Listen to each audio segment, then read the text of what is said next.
Pak Edi mampu nggak mempertahankan posisinya sebagai incumbent, karena lawan yang dihadapinya nggak mudah.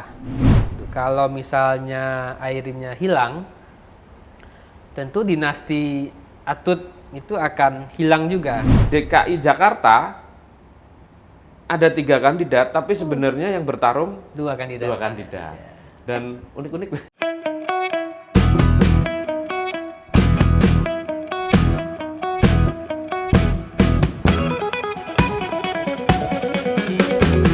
Hai Sobat Bisnis, kembali lagi di Ngeklik. Tetap asik ngobrolin politik, akhirnya hadir lagi setelah hiatus lumayan lama kayaknya ya. Tapi hari ini bersama saya Ajeng Dinanti di Ngeklik, dan tidak sendirian karena ngobrolin politik yang asik-asik tentu harus bersama sang senior di bisnis Indonesia. Senior. Ada Mas Aris. Saya Stefanus Arif Setiaji. Terima kasih Ajeng. Yes, Ngeklik balik lagi karena pilkada sebentar lagi nih Mas. Ya, nyanyi dulu. Pilkada sebentar lagi. Cak. Akan hadir di bulan November. Iya, manis. Jadi tetap ya. pilkada di bulan November. Ini terus kemarin juga sesi pendaftaran juga sudah selesai. Kenalin dulu dong. Oh, iya. Kita kenalin sama siapa dong. Itu bagian Oh, dari iya. bridging, Pak. Iya, gitu, gitu. Set. Kenalin. Langsung kita perkenalkan saja. Seseorang yang sudah hadir di sini ada Mas Arya dari CSIS. Arya Fernandes, Arya peneliti Fernandes. utama CSIS. Yes. Terima kasih banyak hadir di Ngeklik ya. Ngeklik. Karena politik kan menurut orang-orang kayak berat gitu. Tapi itulah yang terjadi sekarang. Iya. Kita bahas yang Iya. ringan-ringan, Yang tapi ringan. semoga bisa memberikan keputusan terbaik untuk para pemilih nanti. Iya. Perspektif baru. Yap. Dinamikanya lagi ramai ya, Mas? Agak rame Agak ramai Kenapa tuh? di beberapa tempat ya. di beberapa tempat, ya. Kita mulai dari Kita ngobrolin dulu beberapa yang menarik ya. Sumatera Utara. Terus apa namanya? Banten ya. Sama yang Jakarta ya, jangan lupa. Jakarta, Nah, jangan lupa itu. Sumatera Utara. Ini kalau mengacu kepada pendaftaran terakhir ya, sampai dengan 29 Agustus kemarin kan sudah ditutup. Jadi dari Sumatera Utara itu dua kandidat ya? Dua kandidat. Iya. Bobby. Petahana, Pak Edi Rahmayadi, Edi Rahmayadi, sama ya. Bobi Nasution. Betul. Siapa Mas Bobi Nasution? menantu presiden. Menantu presiden. Petanya kalau Sumut itu, kalau menurut Mas Arya, petanya kayak apa? Sumut. Ya, Sumut itu saya kira akan ada 3 pertarungan ya. Pertarungan pertama itu tentu terkait tadi kan ada petahana yang maju. Ya, Pak Edi Rahmayadi yang sebelumnya diusung oleh koalisi di periode sebelumnya ya. Pilgub 5 Itu tahun kan lalu salah satu yang mengusungnya itu ada Gerindra, Ya. ada Golkar, Ya. dan beberapa partai lainnya. Nah sekarang sepertinya mereka bisa jalan, bisa jalan. dan Pak Edi justru sekarang diusung oleh PDI PDIP. Perjuangan. Ya, betul. Di pertarungan pertama saya kira akan terjadi pertarungan apakah masyarakat akan memilih untuk melanjutkan kepemimpinan Edi Rahmayadi, petahana, atau justru memilih calon penantang. Ya. Pak Bobi ini kan meskipun beliau sebelumnya adalah wali kota Medan, tapi masih 3-4 tahun loh ya. Iya, karena Masih dia baru. terpilih 2020. 2020 dan waktu itu kepala daerah yang terpilih di 2020 tidak genap sampai 5 tahun. Ya, pemimpinnya. benar. Jadi cuman 4 tahun. tahun lah ya. Jadi ini rekor juga bagi Pak Bobi. 3-4 tahun sebagai wali kota, kemudian mendapatkan kesempatan untuk maju sebagai gubernur Sumatera Utara. Tapi menurut Mas Arya, kesempatannya ini kesempatan memang benar-benar pilihan rakyat atau karena privilege? Nah kalau kita lihat memang kan awal-awalnya ada kandidat yang kuat juga ya, yaitu wakil gubernur dari Musa Rajeksya, dari Golkar. yang ketika itu kan memang akan digadang-gadang kemudian akan dicalonkan oleh Partai Golkar sebagai calon gubernur. Ya. Dan kita ingat misalnya, kita melihat di datanya itu Golkar berhasil menggeser dominasi PDI Perjuangan di Sumatera Utara. Ya, ya, ya. Jadi harusnya kalau berpikir secara politik, tentu Pak Musa saat itu tentu paling berpeluang untuk mendapatkan tiket pencalonan. Ya, ya. Tidak hanya karena dia anggota ketua DPD Partai Golkar, dia juga mantan wakil gubernur, ya. Dan juga anggota DPR RI terpilih. Ya, Dan ketika itu Golkar itu ada semacam kesepakatan ya. Jadi para kader yang ingin maju dalam kontestasi pilkada, mereka harus maju dulu di level pemilu legislatif. Dan kalau mereka menang, mereka akan mendapatkan insentif untuk diusung di pilkada. Oh, gitu ya. Di pilkada. Nah, makanya ketika itu banyak sekali calon-calon dari Partai Golkar yang mau maju ikut kontestasi pilkada, itu ikut dulu di pemilu legislatif. Pemilu legislatif. Misal, Airin. Oh ya. Airin kan mau maju gubernur di Banten ya. Tapi diminta dulu oleh Golkar untuk maju di pemilu legislatif. Jadi ada semacam kesepakatan seperti itu. Nah, tetapi kan situasi berubah. Situasi berubah karena ada kebutuhan dari sisi Kim. Koalisi Indonesia Maju. Koalisi Indonesia Maju, yaitu koalisi pendukung Pak Prabowo dan Gibran. juga Pak Gibran, dan didukung oleh Pak Presiden tentunya. Nah kemudian konstelasi berubah dan Pak Musa kemudian diminta untuk mengundurkan diri sebagai calon gubernur untuk melapangkan jalan Bobi Nasution mendapatkan tiket pencalonan dan dukungan dari Partai Golkar. Makanya kemudian skemanya menjadi berubah. Bobi diusung menjadi kader Partai Gerindra. Kemudian diusung awalnya oleh Gerindra, lalu belakangan diusung oleh Golkar dan beberapa partai di Kim. Nah, jadi itu pertarungannya. Pertarungan pertama itu apakah masyarakat Sumatera Utara itu akan melanjutkan kepemimpinan Pak Edi karena dia petahana, ya. Dan di banyak tempat kalau petahana itu dianggap berhasil memimpin, kepuasannya di atas 65%, probability-nya untuk menang itu lebih tinggi. Nah, atau yang kedua, apakah masyarakat akan memilih penantang? Yang kedua, ini Sumatera Utara adalah pertarungan antara partai-partai yang berada di koalisi Indonesia Maju Plus, ya. Ada plusnya, Kim Plus. Ya.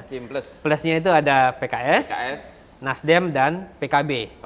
Yang sekarang semuanya berada di perahunya Bobi. Ya. Berarti yang di luar itu ada PDI Perjuangan dan beberapa partai non-parlemen lainnya.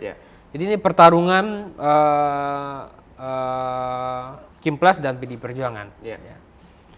Dan yang ketiga, ini juga adalah pertarungan apakah masyarakat Sumatera Utara akan memilih Bobi yang adalah menantu presiden atau memilih orang yang bukan menantu presiden. Yang pernah memimpin. Yang pernah memimpin di wali kota Medan. Tapi kalau dari pandangan Mas Arya, ada karakteristik khusus nggak sih di Sumatera Utara ini? Sumatera Utara ini satu provinsi yang relatif heterogen ya. Nah, baik terutama dari sisi agama dan etnis ya. Nah, misalnya ada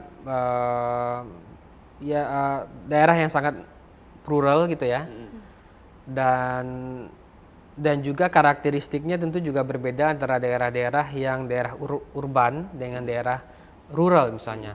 Pemilih yang berada di zona Medan, kemudian Serdang Begadai, Asahan yang dekat dengan Sumatera Utara ya, dekat dengan Medan, tentu beda dengan daerah-daerah yang mungkin akan dekat dengan Aceh, dekat dengan Sumatera Barat misalnya ya.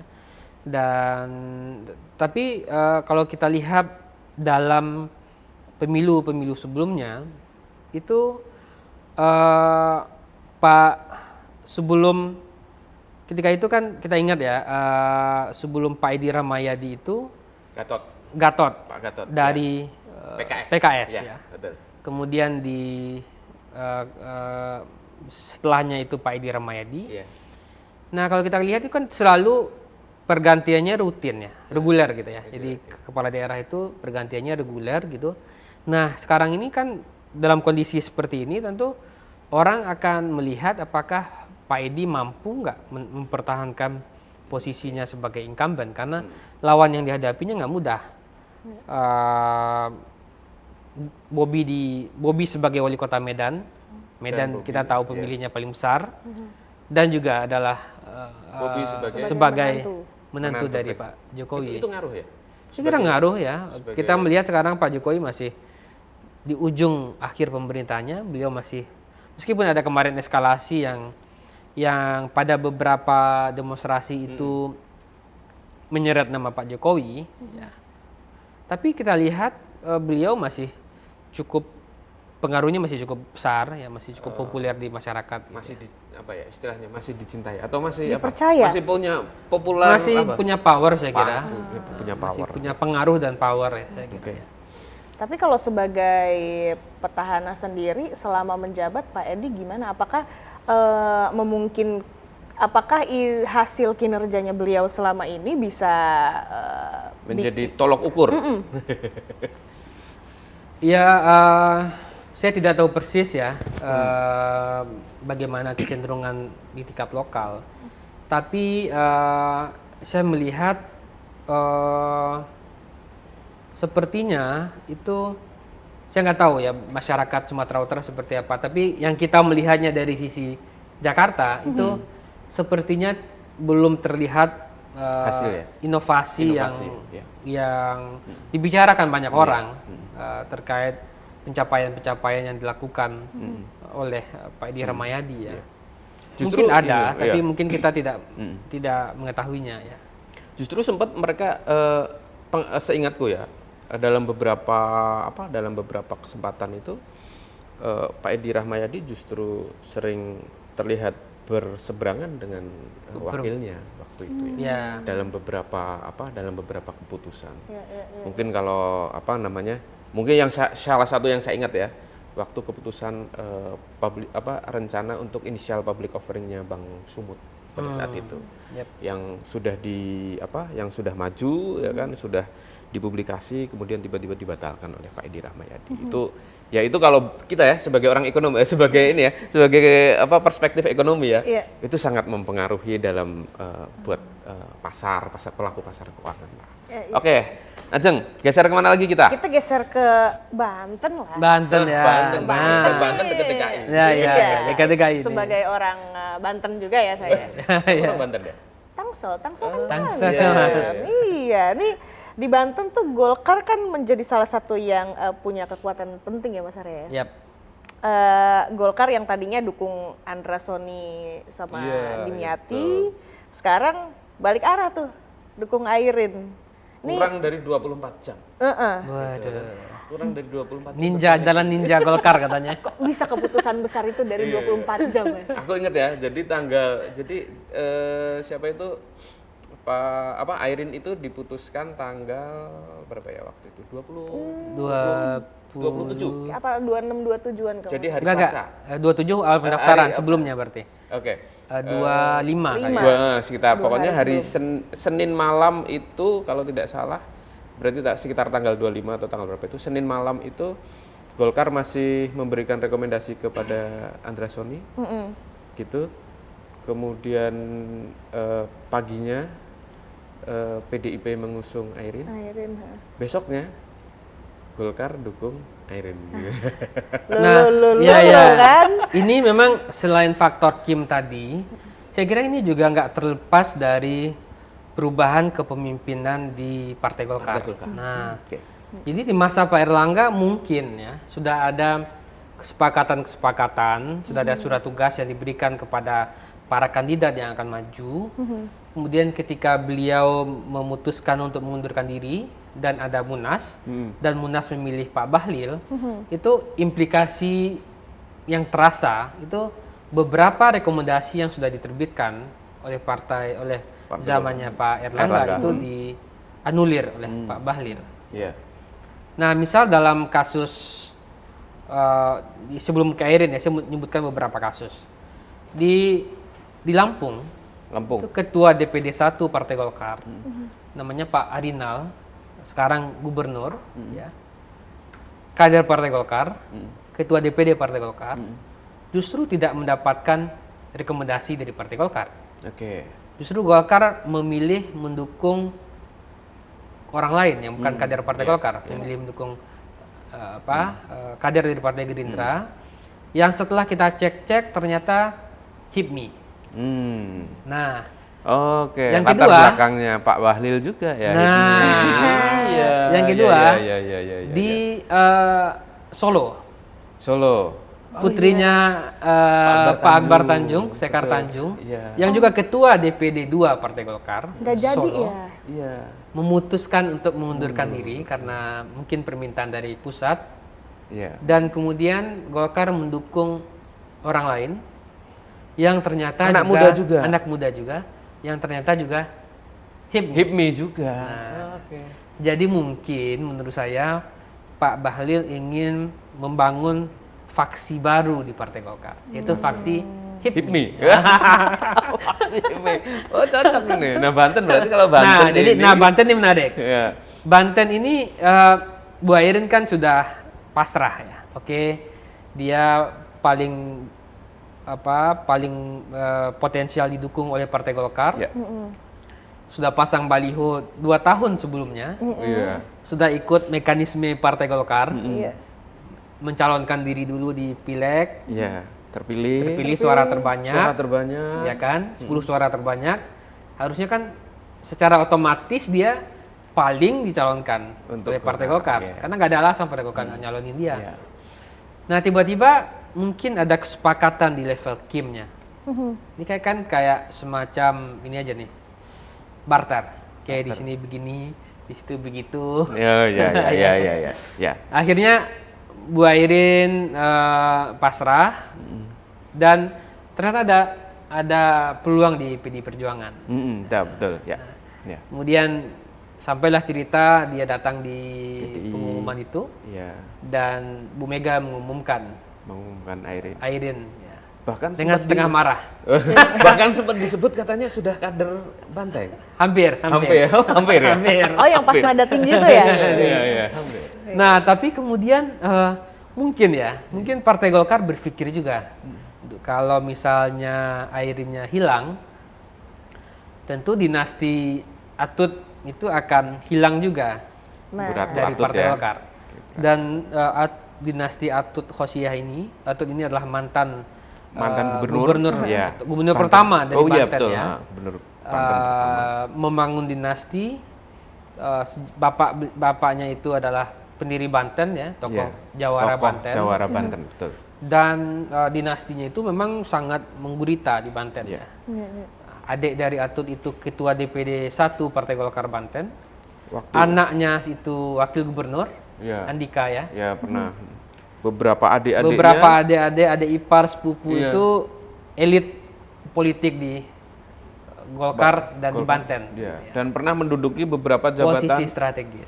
Bupati gitu-gitu di Banten ya, Kabupaten Kota Banten lah waktu itu ya. Mungkin di sisi internal DPP Partai Golkar dan mungkin Pak Bahlil mendapatkan masukan-masukan juga dari pihak-pihak internal mungkin ya. Waduh, ini bisa bahaya nih kalau Golkar nggak mendukung Airin. Nah, akhirnya kemudian Golkar akhirnya balik badan dan mendukunglah Ibu Airin dalam pilkada. Tapi ngomongin soal dinasti ya, Banten ini kan bisa dibilang kayaknya pertarungan dinasti ya. Wah, benar. Dinastinya. Ini perang dinasti nih. Perang dinasti ya. Ratu Atut sama Andra Soni.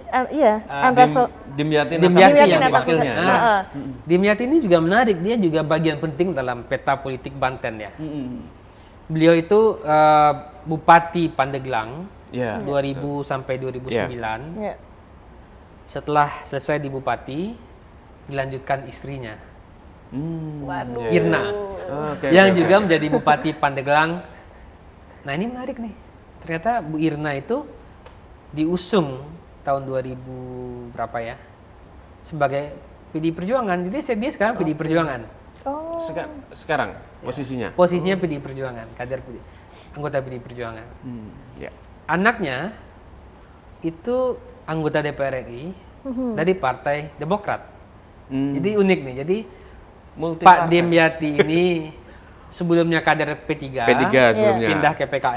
PKS. Heeh. Istrinya PDI Perjuangan, anaknya Demokrat. Waduh. Dan semua di Pandeglang. Wah. Itu di rumah obrolannya kayak apa ya? Iya jadi tapi kalau dari sisi karakteristik pemilihnya Agak Banten beda. agak beda. Jadi kan ada tiga grup lah ya, tiga zona ya. Zona pertama itu adalah daerah Tangerang Raya. Tangerang Raya. Ya. Nah, Tangerang Raya itu Kota Kota. Tangerang, Oh, beda ya. Kabupaten Tangerang, Tangerang Selatan. Tangsel. Ya, Tangsel. Nah, kalau kita lihat kan banyak kelas pemilih menengah ini kan tinggal di Tangerang Selatan, Kota Tangerang, segala macam daerah urban lah. Oke. Perusahaan-perusahaan besar nah, itu berada dan jantung ekonominya Banten itu kan memang berada di Tangerang, terutama Tangerang Selatan ya. Bintaro, BSD, Serpong, itu kan Tangerang Selatan. Ya. Nah, tapi ada juga daerah yang daerah industri seperti Cilegon, Cilegon, oh iya betul. Krakatau Steel ya. Ya. Nah, tapi ada juga daerah yang yang di pusat pemerintahnya itu kan Serang, Ya. Kota Serang, Kabupaten Serang. Tapi yang daerah karakteristiknya rural juga ada tuh, atau daerah karakteristiknya itu pesisir ya. Pesisir. Cisauk. nggak Ya, Cisauk masih. ya yang terutama yang atau daerah rural lah, Pandeglang ya, Lebak ya. Lebak ya. Lebak Banten, benar. Terus apa lagi tuh? Ya, Itulah udah ya, pokoknya Pandeglang, jalur Lebak. kereta api, jalur Iya. KRL. Nah, jadi tentu itu mewakili karakteristik pemilih yang beda-beda ya. Iya. Pak Wahidin Halim itu memang kuatnya di daerah Tangerang. Wahidin Halim itu gubernur Sekarang. Oh, sekarang ya. Sekarang udah selesai kan Ya. karena PJ sekarang kalau nggak salah ya. Dia kuat di daerah Tangerang. Sebelumnya wali kota Tangerang. Setelah beliau selesai dia maju ke gubernur yang gantiin anaknya. Anaknya. Oke. Ya, Anaknya wali kota Tangerang ya. juga. Oke. Berarti banyak nih yang harus dipelajari sama warga-warga Banten ya untuk Ya. memilih ya. Nah, tapi ini juga pertarungan para kepala daerah sebenarnya. Karena Bu Airin pernah di wali kota. Ya, iya, wali kota. Pak Ade Sumardi yang wakilnya PDI Perjuangan itu juga pernah bupati atau wakil bupati Lebak gitu. ya. Dan kemudian kontestannya Pak Dimyati mantan bupati dan Pak Andra Soni DPRD provinsi. Ya. Dan ini ya, aku sempat ngecek kemarin. Banten itu kalau tidak salah di pemilu 2024 3 dapil. Ya, Tiga Banten dapil. 3 dapil. 3 dapil dan ketiga-tiganya beda pemenang kursinya. Ada yang Golkar menang, terus ada yang siapa ya? PKS kalau nggak salah, PKS Ya. menang. Jadi di dapil mana yang menang si A Hampir partainya. rata ya. Kayak rolling gitu dong ya. Partai terus di dapil beda lagi yang menang partai ini, jadi gitu. Tapi secara keseluruhan memang Banten dikuasai kursinya oleh kemarin 2024 oleh Golkar kalau nggak salah. Yap. Ya, menang Golkar. Berarti bisa dibilang Banten seru ya. Karena Banten juga menarik ya, karena dia ada beberapa elit yang punya pengaruh dalam pengaruh pilihan orang ya. Dan kalau kita lihat elit-elit seperti kiai, ustadz, ya itu masih punya pengaruh. Begitu juga misalnya kayak kelompok-kelompok jawara yang juga punya pengaruh besar dalam peta politik lokal ya. Jangan lupakan juga berarti nanti keluarga wakil presiden Kiai Haji Ma'ruf Amin. Oh iya. Kan juga sempat rencana 2020 Iya, sempat iya. akan Sempat maju juga ya katanya. salah satu Anak beliau ya, putrinya putri Pak. beliau. Tapi kalau dari Banten boleh nggak kita yang keseru juga nih? DKI Jakarta. Wah itu kalau ini udah Udah di klimaks. Udah. Bagaimana? kalau DKI ini Jakarta. udah udah banyak dramanya. Wah luar biasa kalau DKI Jakarta. Tapi tadi malam juga ada drama tuh sampai jam 12 malam ya. Iya aja kita ganti skrip mas. Kita ganti skrip gara-gara tadi malam berubah. Bahkan kita sempat bikin sesuatu yang sudah akan muncul nih ternyata salah juga. Memang itulah. Ini yang menarik dari Pilkada 2002, Pak. DKI Jakarta Hampir semalam itu saya cek di media sosial, ada yang nge-tweet gubernur yang tertukar. Ternyata nggak jadi tertukar ya. Nggak tertukar juga. Iya, kirain kesana nggak jadi ya. Jakarta tanpa Anies Baswedan, gimana tuh Mas? Jadi kalau kita tadi ngomongin Sumut 2 kandidat pasti keras. Kalau biasanya kalau 2 kandidat karakteristiknya kan rame lah ya, Iya. 2 kandidat. Banten 2 kandidat. DKI Jakarta ada 3 kandidat, tapi sebenarnya yang bertarung 2 kandidat. 2 kandidat. Dan unik-unik.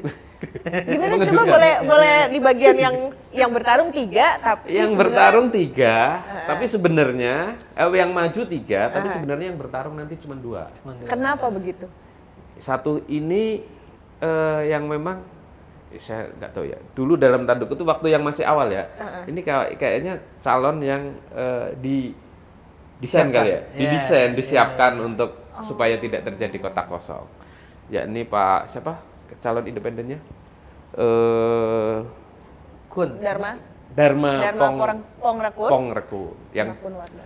daftar di akhir-akhir kalau nggak salah ya, akhir-akhir. Pertama yang mengajukan pendaftaran adalah di DKI Jakarta Pak Pramono Anung berpasangan dengan Rano Karno. Sidul. Karno. Bang Dul. Bang Dul. Anak Betawi asli. Anak Betawi asli. Mantan wakil gubernur Banten. Pernah jadi gubernur juga ya? Menggantikan Bu Atut. Yap. Ya. Kemudian lawannya Ridwan Kamil, Ridwan Kamil, mantan gubernur Jawa Barat, dan Suswono. mantan Menteri Pertanian. Yap. Gimana tuh? Berat. Jakarta ini Ya. harus serius ini pembicaraannya, harus serius ini kalau yang Jakarta ini. Soalnya kalau melihat dari partai pengusungnya, Ya. rame lawan satu, lawan independen. Ya, Jakarta nggak bisa kita lepaskan perubahannya dari putusan Mahkamah Konstitusi. Ya. Jadi di Undang-Undang Pilkada sebelumnya itu syarat pencalonan pilkada itu kepala daerah itu 20% kursi atau 25% suara. Ya. Nah, berdasarkan syarat tersebut, ketika itu tidak ada satupun partai politik yang bisa maju sendiri, Ya. kecuali harus berkoalisi. Berkoalisi. Nah, Ya. jadi ketika itu Pak Ridwan Kamil itu sebelum putusan Mahkamah Konstitusi itu kan semua partai politik ketika itu sudah mencalonkan Pak Ridwan Bang Kamil. Emil. Ya. Tetapi tiba-tiba ada angin baru, Ya. ya.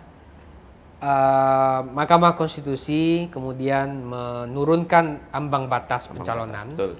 yang sebelumnya berdasarkan kursi 20% kursi 20, dan 20 atau ya, 25% suara, kemudian menurunkan syaratnya menjadi kalau di level gubernur itu dia sesuai dengan populasi. Populasi. Ya. Jadi populasi 0 sampai 2 juta Ya. itu syaratnya 10% 10%. suara Ya. hasil pemilu. Ya. 2 juta sampai 6 juta itu 8,5. 8,5. 6 juta sampai 12 juta itu 7,5. 7,5. Dan di atas 12 juta 12 itu juta, 6,5. 6,5. DKI Jakarta karena dia di range-nya 6 sampai 12, Ya. syarat pencalonnya itu hanya 7,5% 7,5%. perolehan suara partai di DPRD. Nah, kalau kita lihat begitu, harusnya itu membuat partai-partai lain, tidak hanya partai kecil, tapi juga partai menengah dan partai besar, untuk bisa mencalonkan. Ya. Nah, dari hitung-hitungan kita, itu ada 8 partai yang bisa mencalonkan langsung pasca putusan Mahkamah Konstitusi. Oke. Oke. PDIP bisa sendiri, Golkar bisa sendiri, Gerindra bisa sendiri, Nasdem, PAN, PSI, Demokrat, PSI bisa. Masih masuk ya? Oke. Pokoknya 8 partai Oke. bisa mencalonkan sendiri. Berarti harusnya DKI 8 calon. Harus. Kalau berani Bukan. maju sendiri. Nah, persoalannya kan partai-partai itu tidak memanfaatkan perubahan Putusan itu. MK. Ya. Harusnya kan selama ini partai-partai kan setelah putusan ketika masih syarat lama, mereka akan tergantung partai lain. Ya. Mereka mencalonkan, tapi nggak bisa karena harus mengenapkan dukungan 20%. Ya. Nah, dalam kondisi seperti itu, tentu PDIP dapat kesempatan. Yang sebelumnya ditinggal karena sendirian, nggak bisa mencalonkan sendiri, dan partai-partai lain juga sudah bergabung di Kim Plus. Ya. Kim Plus. PDIP nggak ada teman. Ya. Di bawah putusan MK, PDIP dapat mencalonkan kandidat. Nah, tapi ketika itu kan psikologi politiknya yang kita baca itu ada semacam keinginan dari sisi masyarakat ketika itu, aspirasi masyarakat, dan juga orang membaca sepertinya kok kemungkinannya PDIP akan mengusung Pak Anies ketika itu. Karena yang dianggap mampu melawan Pak Ridwan Kamil itu hanya Anies Baswedan. Elektabilitasnya tinggi, mantan gubernur, suara di Jakartanya 41%, waktu ya kan? Pilpres Waktu 2024 ya. juga 41%. Iya, selisih kecil sama Pak Prabowo kan. Di pilkadanya 58, berapa? Ya 58 ya. Ngalahin Ahok Jadi, lagi ya. ngalahin Ahok ya kan. Jadi orang berpikir ketika itu, wah sepertinya PDIP akan mengambil kesempatan ini. Tapi rupanya PDIP mungkin punya pertimbangan yang lain. Ya. Mungkin negosiasi soal apakah Pak Anies bersedia jadi kader atau tidak. Ya. Mungkin ada kesepakatan politik lain yang tidak ketemu nih. Kalau yang muncul itu katanya jalan ideologi, Mas. Ya kan? Ideologinya PDIP itu harus kader sendiri, gitu-gitu katanya lah. Ya. Tapi track recordnya emang begitu ya? Mungkin ada pertimbangan begitu. Ya. Sebagian besar lah calon-calonnya ya harus. Ya, tapi kalau saya lihat dalam kasus Airin, kalau ketika itu Airin nggak dicalonkan oleh Golkar, itu Airin bukan kader Partai Golkar, bukan kader PD Perjuangan. Edi Rahmayadi juga bukan kader PD Perjuangan, gitu ya. Mungkin ada kesepakatan lain yang membuat dia jadi deadlock, baik dari sisi mungkin permintaan Pak Anies tidak bisa dikabulkan oleh PD Perjuangan, atau sebaliknya permintaan PD Perjuangan tidak bisa diterima oleh Pak Anies. Jadi akhirnya deadlock. Atau satu lagi, apa itu? kekuatan politik yang katanya. Kekuatan politik Kim itu juga katanya berkepentingan juga katanya. Karena DKI Jakarta ini sorotan. Iya. Ada deal-deal begitulah. Nah, akhirnya muncullah nama Mas Pram yang tidak pernah orang bayangkan akan jadi gubernur, calon gubernur. Sama seperti Jawa Barat, orang tidak pernah bayangkan tiba-tiba ada nama JJ dan Ronald. Iya. Dulu kan yang mau maju Pak Ono. Pak Ono, betul. Meskipun di akhir-akhir ada nama Pak Anies, meskipun menurut jubir semalam mengatakan Pak Anies tidak maju. Tapi kan apa yang terjadi pada PDI Perjuangan dalam hari-hari ini itu membuat orang bertanya-tanya, kok seperti ini? Gitu. PDIP mau menang atau enggak tuh sebenarnya kan kayak gitu. Sebenarnya kalau kemarin ya, ini perspektif kami juga ya, perspektif di redaksi. Ya macam-macam lah ya di redaksi ataupun di kalau memang pada waktu itu mengusung Anies Baswedan, udah pasti peluangnya akan tinggi menang gitu. Tapi ada hal yang dikhawatirkan juga. Ini pilkada DKI, yang khusus DKI ini ya, pilkada DKI dan Anies Baswedan itu tidak hanya berbicara soal DKI dan Anies saja. Tidak bicara pilkada 2024 saja, tapi juga bicara di 2029. Pasti itu, benar. Itu benar. Mungkin juga kesepakatannya nggak ketemu soal itu, bisa jadi ya. Karena menurut saya itu kontestasi pilkada ini itu akan dilihat orang atau kandidat yang berhasil menang di pilkada itu akan menjadi kandidat yang potensial berlaga di 2029. Ya. Karena trajektorinya jelas ya. Ya, Misalnya di kemarin yang bertarung itu kan mantan gubernur, bukan Pak gubernur. Anies, Pak Pak Ganjar, ya. Ganjar, ya. Sebelumnya ada Pak Jokowi. Pak Jokowi, Ya, betul. jadi ada trajektori yang jelas. Dan DKI itu kayaknya menjadi pijakan untuk menuju kursi Iya. kepemimpinan nasional. Bagaimana nggak semua kekuatan politik, Ada di exposure sini, media, exposure media, kelas semuanya menengah sangat yang lengkap ya. aktif, televisi segala macam Iya. semuanya Iya, di sini. semuanya Jakarta. Iya. Dan Jakarta pasca tidak lagi jadi ibu kota negara, itu kan akan menjadi kota global ya. Iya, tetaplah akan Tetap. menjadi punya daya tarik. Iya. Gitu. Dengan APBD yang besar 80 triliun. ya kan. Dikelola sendiri kan. Sendiri ya. Siapa yang nggak tergiur dengan DKI Jakarta? Tapi memang ada itu juga ya, ada perspektif bahwa kalau Pak Anies yang kemudian kemarin dimunculkan oleh PDIP itu bisa jadi akan ya peluang beliau untuk menuju kursi presiden itu tinggal kayak Dikit lagi. dikit Ya, lagi lah, ya, kayak ya, gitu ya. ya. Tapi secara sistematis pilkada Jakarta ini apakah akan seseru kemarin atau ini udah obvious lagi? Ridwan Kamil Iya, sama ya. Saya Pramono kira lah, ibaratnya. untuk per hari ini ya. Ya. Per hari ini sih menurut saya berat bagi pasangan Mas Pram dan Rano untuk bertempur dengan Ridwan Kamil. Ya. Selain karena Ridwan Kamil memang populer, Ya. menyiapkan DKI-nya sudah cukup lama, Ya. ya. OTW Jakarta ya. OTW Jakarta ya, Iya. dulu Didukung Gembur-gemburnya. oleh dukungan partai yang besar ya. Ya. Sementara Mas Pram itu memang politisi ulung. Politisi. Pernah jadi sekjen, anggota DPR RI 4 periode, pernah jadi menteri, tapi kan demografi pemilih Jakarta sudah berubah.